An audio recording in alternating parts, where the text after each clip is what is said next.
Back here, and like every Monday and Friday, with brief encounters, conversations with the people who make up this part of the world, behind all the headlines, behind all the conflict. Leah Ballas here with us for another story. And Leah, this time you also got to eat well.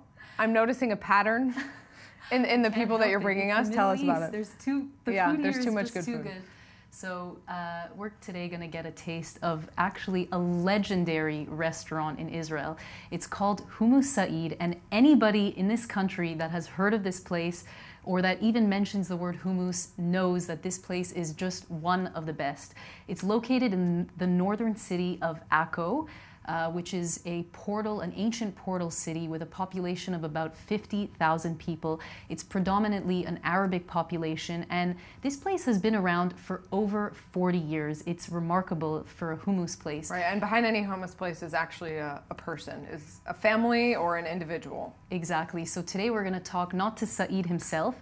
He was too busy making hummus and serving his customers, as you'll see in the story, but we spoke to his brother, Abed, and he has been around with the business. He's seen it grow, he's watched it, and he's going to tell us the secret of how hummus is bringing people together. Let's watch.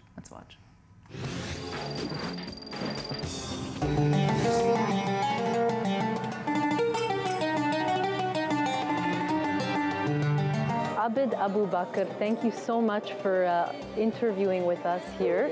We're standing in Akko, and you are the brother of Saeed, who is the owner of the famous hummus restaurant that we're about to walk into. My brother is born in Haifa. He built the business over 40 years, and the business he built the right way with the right people, rich, poor people, all kind of languages, all types of people, all type of people, all kind of religion. No difference with people. We serve the people the same way and same price. So no matter who walks in, whether they're Jewish, Arab, Muslim, Christian, doesn't matter. They're all the servants same price and same way. Do you think that's why it's been around for so long? Yeah, we try to understand much the people, because the people is basically different. But we don't make the people difference. The people become different already, but we don't make the people difference. We make the people the same, and he feel good because we understand him. And if he have something wrong with a person, he find it with himself.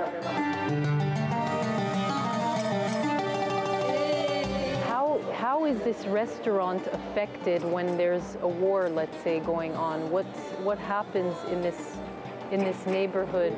And we don't try to talk too much political inside, because sometimes hurt people with the political. It's secret here.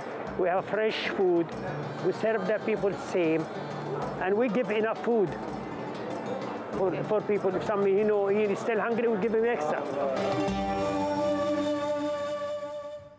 So earlier in the show, we had Mohammed Al-Qasim here talking to us about how sports is dividing the politics here between Israelis and Palestinians, and it looks like at least food brings them together. Maybe that's the secret, just give them some hummus. Except they do have a really long line, so I had to wait for I don't know how long outside.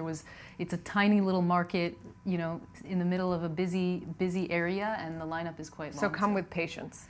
That's All right, so tell us what you have coming up for us on Friday. So our next story is super interesting. It's about a woman named Heidi Moses. She is the daughter of an ultra-Orthodox Haredi member of Knesset. And to say the least, she broke free from that community.